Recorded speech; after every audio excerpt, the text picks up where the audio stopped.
एक भोंदू रहता था, पर वो इतना सीधा था कि सब प्यार से उसको भोंदू ही बुलाते थे। गायों की सेवा करता था और जिस आश्रम में रहता था वहां के गुरुदेव शाम को प्रवचन करते थे, तो सबसे पीछे बैठ के सुनता था। भोंदू को लगता था गुरुजी जो बोल रहे हैं ये बिल्कुल सत्य है, इसमें कोई झूठ नहीं है। एक दिन गुरुजी प्रवचन करते हुए बोले, यमुना के पल्ली पार भांडीर वन में ठाकुर जी गैया चराने आए। भांडीर वन का नाम सुनते भोंदू कान खड़े हो गए। बोले भांडीर वन तो मैं जाता हूं गैया लेके, मुझे तो कभी मिले नहीं वहां पे। अरे मुंह में ही कमी होगी, मुंह में ही सामर्थ्य नहीं होगी उनको देखवे कि मैं ही नहीं देख पाया होंगे, वो तो आते होंगे वहां पे, मुझे ना दिखे होंगे। भोंदू ने पहली बार जिज्ञासा करी, गुरुदेव ठाकुर जी दिखते कैसे हैं? तो गुरुदेव भी हंस गए, अच्छा भोंदू पूछा है, बैठ जाओ बताते हैं। मोर मुकुट पहनते हैं ठाकुर जी, और बोले दो कान हैं लेकिन कुंडल एक ही पहनते हैं। ठाकुर जी ऐसे पुष्प तोड़ के कान के ऊपर लगा लेते हैं, दोनों कानों में एक ही कुंडल को फेर फेर के पहनते। ठाकुर जी पीली पीतांबरी, ऐसी ठाकुर जी पीली पहनते, पीली पीतांबरी। माला कैसी पहनते हैं आती है, ठाकुर जी ऐसी पहनते हैं पूरी पैरों तक जाए। ये देखो गुरु जी कह रहे हैं तो निश्चित है भांडीर वन में आते हैं ठाकुर जी। भोंदू अपनी गैया लेकर के भांडीर वन पहुंच गया। गैया चल रही थी, अब भोंदू ढूंढ रहा है, कभी वृक्ष के नीचे जाके देखे, कभी कहीं देखे, कभी ढूंढे कहीं से चंदन की सुगंधी आ जाए। गुरुजी बता रहे थे उनमें से चंदन की सुगंधी आती है, क्या पता कन्हैया यहीं कहीं हो। इतने भाव से, इतने प्रेम से और इतने भोलेपन से ढूंढने लगा ठाकुर जी को, और ठाकुर जी नहीं मिलते ना तो अपने आप को ही कोसता, मुंह में योग्यता ना होगी यही मारे ना मिल रहे, ठाकुर जी तो यही है। गुरु जी की बात गलत नहीं है, ठाकुर जी तो यही है। उसके उस सहज भाव पर, उसके उस सरल भोंदूपने पर ठाकुर जी रीझ गए। और इतने में ही भोंदू हताश निराश उदास बैठा था, खुद को कोस रहा था, मुंह में योग्यता ना है, मुंह ठाकुर जी मिलना ही रहे। इतने में ही देखा सामने से असंख्य गायों का झुंड आ रहा है, और भोंदू ने जैसे उन गायों को देखा, ऐसी गाय कभी देखी नहीं, अलग गाय, सींग चमक रहे हैं, सींगों के ऊपर के भाग में सोने चांदी मढ़े हुए हैं, ऐसी ऐसी सुंदर सुंदर तंदुरुस्त गैया।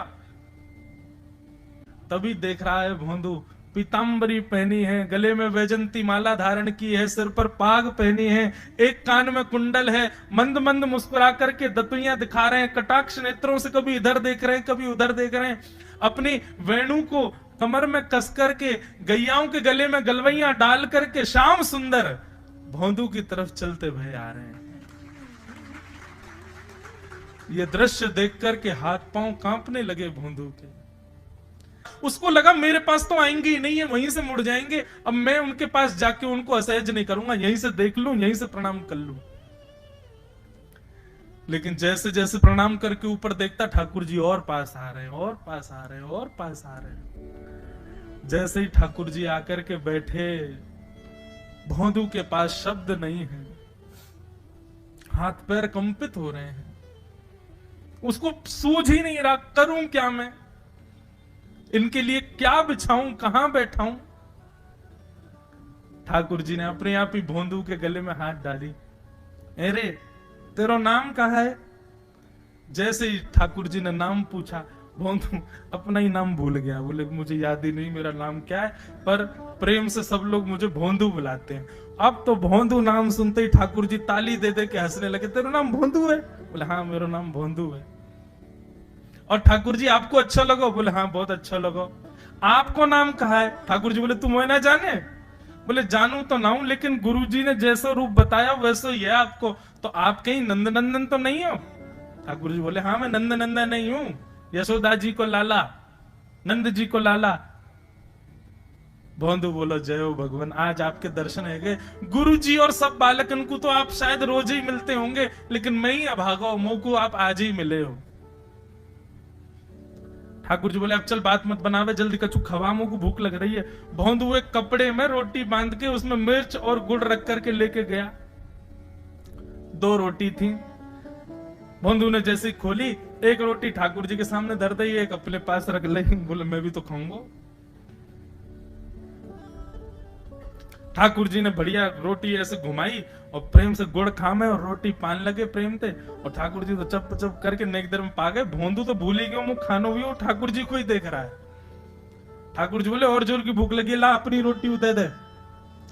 भोंदू बोलो मुंह को भी भूख लगी है। बोले अच्छा चल आधी आधी खा ले, आधी तू खा ले आधी मैं खा लूं, दोनों खा लिए।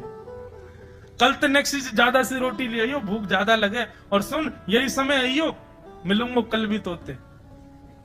ठाकुर जी अपने मार्ग पर चले गए। भोंदू इतना प्रसन्न है, बोले आज मुझको ठाकुर जी मिल गए। गुरुदेव के प्रवचन का समय होगा, भोंदू पीछे जाके बैठ गया, अपने गुरुदेव को प्रणाम करे, इनकी कृपा से ठाकुर जी मिले। उसने किसी को नहीं बताया, उसको लगा सबको ही मिलते हैं भगवान, मुझे ही मिले बहुत दिन बाद। दूसरे दिन भोंदू खूब सारी सामग्री रसोई घर में इकट्ठा करके जाने लगा। किसी ने जाके गुरुदेव से कह दिया कि भोंदू बहुत सारी सामग्री ले जा रहा है। गुरुदेव ने जाके कही, भोंदू इतनी सामग्री ले जा रहा हो भैया, वो भंडारो करेगो का? नहीं गुरुजी भंडारो तो नहीं करूंगा, वो नंद नंदन आम है, वो यशोदा नंदन मदन मोहन वो अपनी गैया चरा के आए, कल भी आए, मेरी रोटी खा गए, मैं भूखा ही रहेगा कल। या हमारे ज्यादा सी ले जा रहा हूं, बेचारे बहुत भूखे आए कल, कि उनको पेट भर जाएगा, मैं भी पा लूंगा, या हमारे गुरुजी आज ज्यादा सामग्री ले जा रहा हूं। गुरुदेव ने मन में सोचा, ये बात कोई और कहे तो अविश्वास किया जा सकता है, लेकिन भोंदू झूठ नहीं बोलता। भोंदू कभी झूठ नहीं बोलता, भोंदू की बात पर विश्वास करना ही पड़ेगा। गुरुदेव बोले, सुन सुन इधर बैठ, ठाकुर जी आए थे? बोले हाँ। अच्छा, उनका रूप कैसा था? जैसा रूप आपने बताया था ना गुरुजी, बिल्कुल वैसा, ऐसे कटाक्ष नेत्र, मोती जैसे दांत, ठाकुर जी की मुस्कान ऐसी, पाग ऐसी, कान ऐसे। गुरुदेव के तो नेत्र बंद हो गए, वे सब अनुभव करने लगे। लेकिन गुरुदेव बोले, रूप कैसा भी बता दे, चरण यदि इसने बता दिए तो मैं मान जाऊंगा कि ठाकुर जी थे। अच्छा तूने चरण देखे? बोले हाँ गुरुजी मैंने चरण देखे। चरण कैसे थे? ठाकुर जी के चरण जब वो चल करके आगे बढ़ते हैं ना तो चिन्ह बन जाते हैं। कहीं ध्वजा बनी थी, कहीं शंख बना था, कहीं कुछ बना था, और उनके जो नखून है ना उनमें से ऐसा लगता है मानो जैसे कोमल का पराग हो, कमल का पराग हो। और चरणों का रंग कैसा, जैसे मानो जैसे गुरुदेव कमल होता है ना, कमल की आकृति, ऐसे ठाकुर जी के चरण। जब चरण का यथावत वर्णन भोंदू ने कर दिया, गुरुदेव समझ गए, बोले निश्चित ठाकुर जी आते। नहीं तो भोंदू कहां जाने, इतनी बुद्धि नहीं है उस पे कि वो इतना सब कुछ ढूंढ ढाड़ के मुझे बताए। भोंदू एक काम करेगा? बोले हाँ। ठाकुर जी आएंगे तो तेरे सखा बन गए? बोले हाँ। तो उनको लेकर के आश्रम आ जा, यहां पे आ जा। भोंदू बोला कि इतने योग्य बालक हैं, लेकिन ठाकुर जी ने किसी से नहीं कही, मुझसे कही है। अगर मैंने ये काम नहीं किया तो मेरा जीवन व्यर्थ है। भोंदू को लगा ठाकुर जी सबसे ही मिलते हैं, गुरु जी किसी से भी कह के बुलवा लेते, मुझको काम दिया। भोंदू ने तो उसको अपने हृदय में ले लिया, अब ये काम मुझे करना है। बोले गुरु जी मैं वचन दे के जा रहा हूं, ठाकुर जी को मैं लेके आऊंगा। जा बेटा। भोंदू वन में चला गया। अब तो उसको मिलने की भी एक्साइटमेंट नहीं है और कोई उसके मन में भाव ही नहीं है, उसको ये है बस ठाकुर जी को मैं ले जाऊं। जाकर के बैठा, ठाकुर जी अपनी गैया चराते भय, बढ़िया सुंदर एक डंडा पर हाथ टांगे भय ठाकुर जी आए। रूप देख करके फिर से भावुक हो गया भोंदू। ठाकुर जी आकर के बैठ गए, बोले चल जल्दी निकाल रोटी, भूख लगी है मुंह को। भोंदू सजाता जा रहा है थाली, ठाकुर जी को देता जा रहा है। बोले जय जय, एक प्रार्थना करूं? बोले करो। आप मेरे संग मेरे सखाओ ना? बोले हाँ तेरो सखाऊं, तो मेरी बात मानोगे? बोले कहा, आप मेरे संग आश्रम चलो गुरु जी के पास। ठाकुर जी रोटी पाते जा रहे, ठाकुर जी ने अनसुनी कर दी बात। बोले जय जय कछु कहो ना, आप चलोगे ना? ठाकुर जी बोले हम तेरे सखा हैं, तेरे गुरु जी के सखा नहीं है। तू मोते मिल, तू मेरे संग खा, तू मेरे संग रह, तू कछु कर, तो कुछ सब अधिकार है, लेकिन ये हम गुरु जी ते मिल बातें मिल ये सब हम नहीं करेंगे। हम बस तेरे सखाएं तो ही जाने और कोई ये ना जाने। ए जय जय से मत कहो ना, वे नहीं बताते तो मैं तो आपको देख ही नहीं पाता, मैं तो आपको जानता ही ना हूं। उनने ही तो मुझको बताई कि आप भांडीर बनाते हो, आपका रूप ऐसा है, उनने कृपा करके मुझको आपसे मिलवाए हो, वही हमारी मित्रता के मूल आधार है, उनसे तो मिलवे चलो ना। ठाकुर जी बोले देख ज्यादा जिद मत करे, हमने तो उसे एक बार कह दी हम नहीं जाएंगे नहीं जाएंगे नहीं जाएंगे। ठाकुर जी रोटी पा रहे थे तो भोंदू ने हाथ से रोटी और छनाई बोली, ये भी दो, ये भी गुरु जी की है, लाओ ये मिर्च गुड़ सब दो, ये सब गुरु जी को, ये भी मत खाओ। और सुनो, यदि हमारे गुरु जी से आपको प्रेम नहीं है तो हमको आपसे प्रेम नहीं है।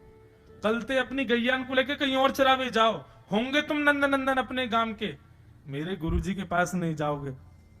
और सुनो, ये मुंह में जो रोटी रखी जाओ को उगा ले आओ, ये भी गुरु जी की रसोई में बनी है, हमारे गुरु जी से नहीं मिलेंगे। ठाकुर जी बोले, अरे भोंदू ने रुक तो, नहीं नहीं नहीं, अब तो मैं सुनूंगा ही नहीं, आपने ऐसे कैसे कह दी नहीं जाएंगे, 3 बार नहीं जाएंगे, नहीं जाएंगे। और ये भांडीरवन मेरो है, मैं यहाँ गैया चरावे आऊं, कल से अगर तुम और तुम्हारी गैया दिख गई मुंह को तो तुम्हारी गैयान को लेके मैं चलो जाऊंगा आश्रम, फिर तुम्हारी मैया बाबा तुमको मारेंगे। ठाकुर जी बोले, अरे भोंदू इतना नाराज? बोले, यदि मुंह से मित्रता रखनी है तो मुंह को वचन देना पड़ेगा कि आप आश्रम चलोगे, और अगर आपने फिर से नहीं कही तो मैं जा रहा हूं वापस, और कभी आपको मुख नहीं देखूंगा, अपना मुख नहीं दिखाऊंगा।